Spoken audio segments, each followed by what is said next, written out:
The first episode of The Dangers in My Heart begins with our protagonist struggling to cope with his murderous tendencies. He notices Anna Yamada, a popular girl at his school and the person he most wants to murder. Every night, he fantasizes about murdering her and dislikes himself for it. Our protagonist flees to the library, where he sees Yamada eating onigiri. He conceals himself behind a bookshelf and observes Anna. He thinks her humming and hand gestures are strange and devises a plan to murder her. Yamada is working on a social studies project and has forgotten her box cutter, he notices. He mulls over the consequences of lending Yamada his box cutter. Our protagonist lends Yamada his cutter after witnessing her rip paper the old-fashioned way. Yamada thanks him and returns to his place behind the bookshelf. Yamada leaves with his box cutter in her pencil case as the bell rings. Yamada bumps into one of her friends, but she chastises her for her snacking habits, so she finishes the chips and hands them to our protagonist to throw away. A day has passed, and our protagonist has yet to receive his box cutter back. He walks into class and notices it lying on his desk.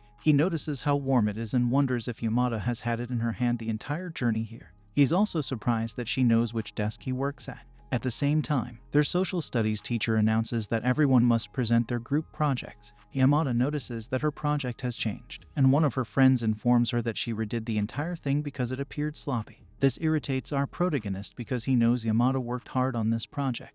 As Yamada's classmate presents their project, the protagonist notices Yamada is depressed, which enrages him. He notices Yamada crying in the distance as the group presents their project. Someone notices helicopters flying in the distance. Everyone is staring at Yamada. Yamada is crying, so the protagonist tears up his project with his box cutter. His group mates chastise him, while Yamada inquires about the helicopter, proving he did it all for naught. Yamada and her friends are acting silly and getting touchy, as seen by the protagonist. He overhears one of his classmates discussing his dirty thoughts about Yamada, which enrages him. The protagonist flees to the library, where he encounters Yamada once more. This time, a classmate named Hara arrives and converses with Yamada. When a boy appears, our protagonist wonders if he'll ask Hara out. The boy describes what he finds appealing, and our protagonist tells him to stop talking. Yamada overhears something in the back and instructs the protagonist to imitate a cat. Yamada enters the back room to demonstrate how to make a cat noise. Hara and her lover believe Yamada's plan and believe the cats are about to fight. Hara and her lover leave the library at the same time. Yamada tells our protagonist she's glad it worked out and leaves.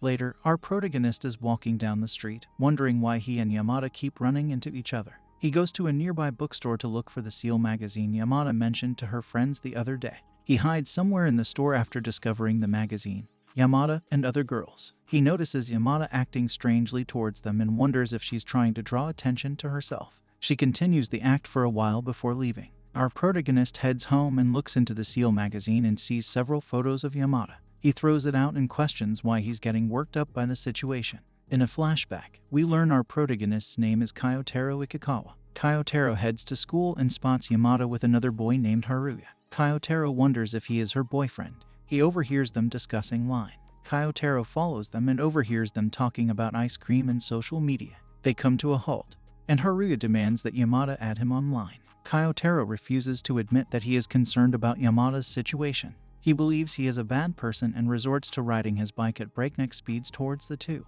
It swerves and crashes into the water. Yamada learns about the situation from one of her friends, and she questions Kyotaro about why he did it. Yamada laughs as he cracks a quick joke. Yamada concludes the episode by telling Kyotaro that he is a funny person. Kyotaro's murderous intent for Anna grows in episode 2 titled I Am Dead, as he becomes irritated by her strange antics. But, ironically, he continues to show her his support from the sidelines. When one of his classmates makes a mistake during the cultural festival preparations, Kyotaru takes full responsibility. Kyotaru hides behind the bookshelves in the library, watching Anna from afar. He is aware that she is the most beautiful girl in school, but he wishes to kill her the most. Kyotaru believes that the world today is built on lies, and it is his responsibility to do something about it. Anna, unbeknownst to his stupid ideas, is simply enjoying her time at the library while eating the Norio sweet candy. When she realizes she needs water to fully enjoy it, she rushes to fill the small water holder she has. Unfortunately, she continues to spill all of the water by the time she returns to the library door. Kyotaru notices she is making a mess and voluntarily wipes all the water on the floor. Anna notices this and apologizes, claiming that she intended to do something about it once she was finished. Kaoru believes that bringing a glass from the home economics room will be the best way for her to fill the small water cup without spilling it and get to her seat.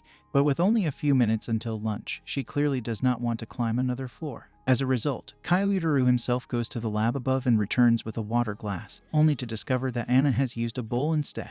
This only fuels his desire to kill her. A group of boys notices Anna sweating profusely on a hot summer day. They come up with the idea of using this opportunity to see her bra, but Kaoru ensures that their twisted plans fail. Later that day, at the library, Anna asks for his hand fan and notices how nice it smells. When Anna invites Kaoru to check it out for himself, he gets close enough to her to notice her clothes, which are all wet at this point. However, when Chihiro comes looking for her, Anna makes Kaoru sit in her seat while she hides under the table. She later comes out voluntarily when Chihiro praises her, presumably aware that her friend is present.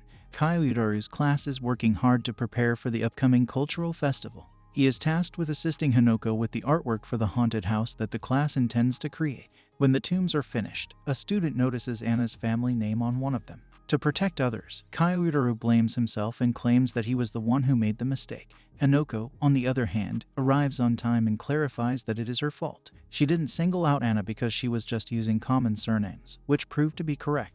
Yamada realizes Kaoru defended Hanako and threw himself under the bus for someone else's sake. On Cultural Festival Day, Kaoru secretly follows Anna and her friends everywhere they go. He notices that they always walk on the ground and that approaching Anna directly is nearly impossible. However, a group of guys approaches the girls and invites them to spend the day with them. The girls are enthusiastic and readily accept the proposal. Kaoru appears insecure and follows them around. When the group abruptly stops moving forward, Kaoru realizes he can no longer simply walk behind. As a result, he enters an adjacent class and, upon exiting, is unable to locate the group for a brief moment. He believes they haven't gotten very far. And that's when Anna approaches him from behind. She inquires of Kaoru about the quality of the exhibition held in the class from which he graduated. He's also completely clueless because he's only used it to avoid being noticed. It turns out that the exhibition's name was Our Town 80 years ago. Kaoru and Anna both go inside and look at the large map depicting the city as it was 8 decades ago. Anna appears to be intrigued by it and attempts to locate her home using various landmarks. She also asks Kaoru if he can find his location on the map. When he takes out his phone, Anna takes it away from him and takes a selfie with Kaoru. Later, it is revealed that our town actually won the top prize at the cultural festival 80 years ago. Alright my weebs, that's it for today's anime recap. Don't forget to smash that subscribe button and ring the bell so you won't miss out on our next video. Drop a comment and let us what you think about the anime. Stay tuned, stay epic.